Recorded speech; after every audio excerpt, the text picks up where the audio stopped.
总统蔡英文嘛伫面册来发文章，声援香港的民主，讲这香港的情势一旦发生变化，咱国会当停止适用《香港澳门关系条例》，也就是来取消着对香港人特殊的待遇。国安会讲，确实中国通过港版的国安法，中国对香港一国两制承诺就来破灭，香港就变一国一制。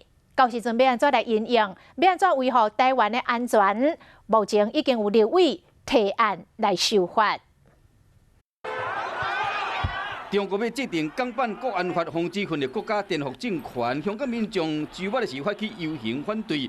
总统蔡文伫昨暝嘛伫面册赞声，讲这一刻，咱甲所有民主阵营的伙伴，拢甲香港人民徛做伙。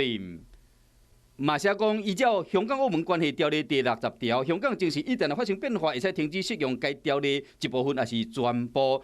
希望香港情势莫行到这步，嘛将密切注意后续的发展，适时进行必要的应变措施。总统府国安会分析，中国对香港一国两制的承诺，恐惊会破灭。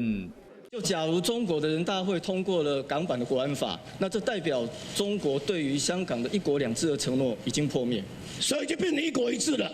对，朝这个方向。若是中国跟香港的关系是一国一制，就惊香港地位改变，危害到咱台湾的安全。咱国的港澳条例恐惊都要修法啦。我们有提出来港澳条例的第60条有这样的处理方式，在我们贵院有很多的委员已经提出修法的要求。敢要修法要安怎修，嘛要等立法院的共识。